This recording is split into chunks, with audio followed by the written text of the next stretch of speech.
Y'all, my lips are always ashy lately. Don't mind it. Anyway, my name is Jordan. I am 33 years old. I have 2 children, and I am pregnant with my 3rd.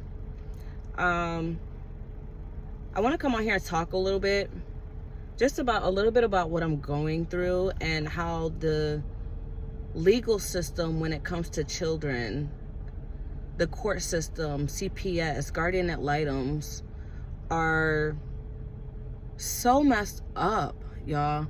So just a bit of a backstory. My sister, she is mentally MR, and has been since she was born. Now she has 4 kids. Her oldest 2, 13 and almost 11. A little over a year ago, her and my mom have always gone back and forth. And when they go back and forth, my sister is very, you can't tell me anything, you know, and she used to have a conservator, but my father, very crooked, wannabe cop and Mason, well connected in the system, also because we have family ties that have been in the system for a very long time. But when my sister, she's a year younger than me, she was 18 years old, and she had a conservator and, you know, everything, and my father had all of that stuff removed without proper testing for her. I believe she was supposed to be tested to even have that stuff removed. But she was never properly tested, and my father had it removed. And that's when we were younger. I want to say about 18. I was about 18. So my sister was about 17, 18, 19, something like that. I don't remember. I was about 19, 20. But it was years ago, right? Anyway, fast forward a little bit. My sister and my mom bump heads a lot. And my sister is very, you can't tell me nothing, and very not mature for her age. She's very, her mental is held back completely. So she has these 4 kids. We only know the father of 1. But a little over a year ago, she got into it with my mom, and I don't know how it even came about, but my oldest nephew, who is now 13, went to school with someone that became his best friend. So they started doing like Boy Scouts and stuff, right? I don't know how it came about necessarily. I only know that certain people played little bits and parts in it. My sister was allowing my oldest nephew to go to school from his best friend's house. So it became the best friend's mom ended up taking care of him for some months, and she got it in writing to where that she was able to keep my nephew. Later on, my second nephew, who is now turning 11 this month, literally in like a week and a half, also ended up going to that house. And I don't know this lady. We don't really know this lady, right? So ever since then, she's had the oldest 2 boys, still to this day. And she's fighting for legal custody of my 2 nephews. Later on, a few months in, this was December, I believe, of 2023, that she filed for an emergency removal for my niece, which I have at the moment. When she filed that emergency removal, before anything could get to where it had gotten, I told my sister that she needs to let me have my niece or my mom. So that way the kids need to be with the family, right? That's my whole thing. The kids need to be with the family. And someone needs to fight for the kids in the family. Now, with the oldest 2 boys, the courts never reached out to the family to see who has been there since they were born, who has done what, who knows what. who's willing to take who, or all of them at all. The courts have never, ever, ever, ever, still to this day, reached out to anybody about anything like that. And they just literally let her sign over on a piece of paper saying that she was allowed to have the boys. So this lady, she filed for my niece for an emergency custody removal. And immediately when I found out about it, I stepped in and I said, well, let me get my niece. About a month later, and this was January 3rd that I took my niece of 2024. I kind of, me doing so, stepped in the way of her being taken away from my sister, who is MR. There was accusations of abuse and neglect. To a degree, yes, absolutely. I'm very truthful about it. Absolutely, there was. So I took her on January 3rd. February 28th of 2024, CPS was going to remove my youngest nephew, who was 3 at the time now, 4, whom I also have. They contacted me and asked me would I be willing to take my youngest nephew as well, Aiden. I said, absolutely, you know. We had court today. Let me tell you, I have been to like 6 court hearings. I can't get on the case at all to even get in front of a judge. There's been like 3 or 4 different DNA tests between people. There's one guy who has been a part of the kid's life since my niece was born, right? Now, he's not the biological father at all. And he also, because of his own legal stuff and drug problems,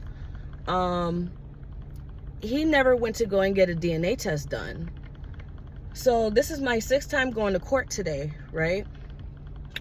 We get to court, my sister's talking to a new guardian ad litem or whatever who was now appointed, and they've been telling me the whole time one was not appointed, and that the other lady who has the oldest 2 boys requested this, but they've been telling me there was not one at all. I'm kind of blindsided in all of this. I'm still so blindsided as to everything going on literally in the courts. But today we get to court, and the guy who has been there since my niece was born shows up. He goes into the courtroom. Without a DNA test, they allow this guy to be added to the case, who is now requesting a public defender, yet I still can't get on the case, and I've had these kids for almost a year. Y'all, I feel like the system is trying to play not only these kids, but me. I'm just trying to keep the kids and do the best that I can, and I can't even get any legal documentations or get inside of the courts to say, do anything, or find out what is really, like, really going on.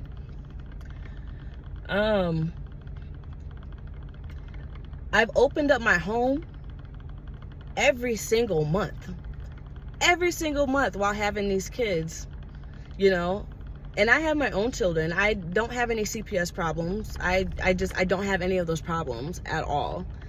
And they're trying to extend, each time that we go to court, they're trying to extend all of this stuff.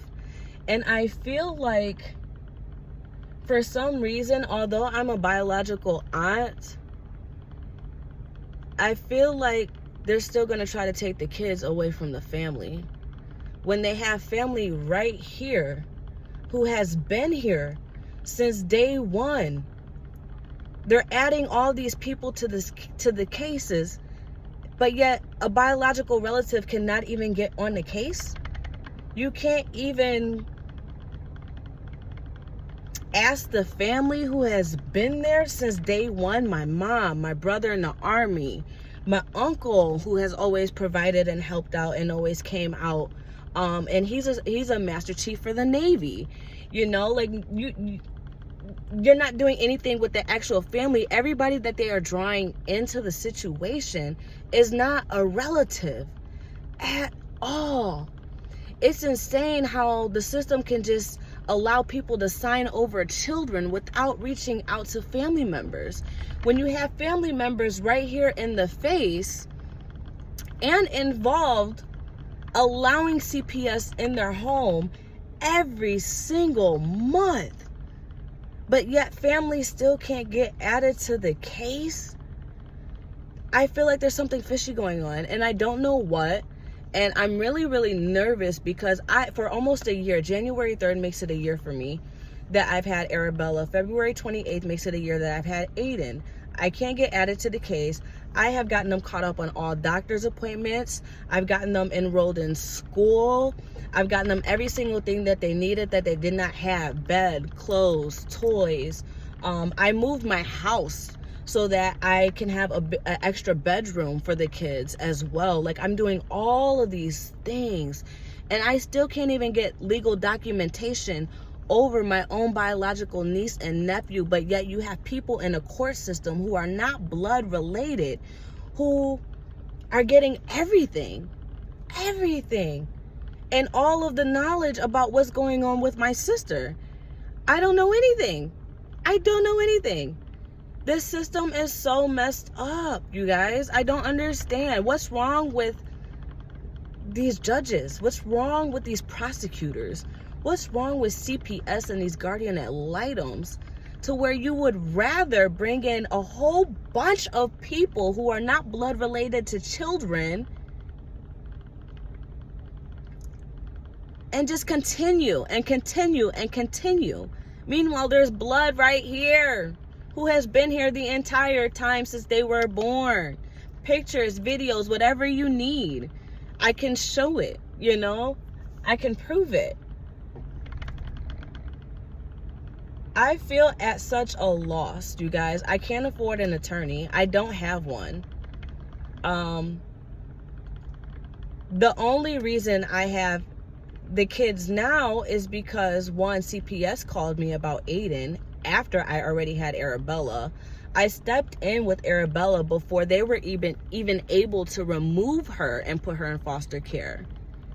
She's with a blood relative. I don't know what to do, and I'm at a loss, and it's a very scary feeling to feel like I could lose these kids. And I haven't done anything wrong, and I'm a biological relative. The system is just really, really, really messed up. I don't even know where I'm going with my point right now. I mean, I do, but I don't. I'm almost speechless as to how things can maneuver like this without speaking to the family. They just want to take the kids away from the family. And I feel like they're using me temporarily. Because how is this man coming in here with no DNA test? But he's saying that he knows he's not the father, but he wants to be the father and has always been there. So they listed him as an active father. And he's able to get help from a public defender. I can't get anything. The court system is just doing what they're doing while the kids are staying with me. And it feels so temporary at this point. Meanwhile, I'm sacrificing every single day. I'm busting my ass to maintain an income. I'm busting my ass to make sure that these kids have what they need. I'm busting my ass to make sure that they have good experiences. I'm busting my ass to make sure that they stay with the family. And I can't get any help. I'm opening up my home to people who truly are not welcome in my home. They're not. I don't want them in my home. I have not had these problems. I don't want these problems. And I'm a relative, It's sickening how the system does not care about children. And this is here in Ohio. And I can get very specific if one time. But I will do all that later. But I just want to come on here and say, it's hard. It's hard to go against the system, you guys. Especially when you're standing alone. Just trying to do your best to protect these kids. And in the midst of it, I have my own children that the kids are starting to come outside now. I'm picking my daughter up from school. But it's hard to like go through the system and stand alone, you guys. What do I do? I have no idea what to do. I have no idea how to go about things, and I feel like they're literally trying to play me and they're still going to rip the kids from the family. And there's no need to, because they've had family right here. My sister got us all in this situation, and I feel like I'm trying to clean up everybody's shit. Excuse my French. It's a very uneasy feeling. Very uneasy feeling. And I'm so stressed out, you guys. Like, literally, my pregnancy, I have only gained a few pounds. And I'm 7 months pregnant. Like, I've literally, it's so stressful to put in so much effort to try to change these kids' lives, to give them better, to change their way of thinking and their habits, because they absolutely had habits, man, that my kids don't have. You know, it's a lot. It's stressful. I'm putting in so much, and the system can't even help me, and I'm a blood relative, but they're like, okay, yeah, sure, the kids can stay here for now. What do you mean? What do you mean? I feel like such a loss, and I don't even know where to go from here except for to keep doing what I'm doing. But it's like, it's all the hope and optimism that I had, that I always try so hard to have, is like slowly but very quickly like being ripped from me. I hate going to these court hearings, and I can never get in the courtroom. They keep telling me, this hearing, you'll be added to the case. This hearing, you'll be added to the case. This hearing, you'll be added to the case. Meanwhile, you're adding people to the case who are not relatives. None of them are relatives. What the hell?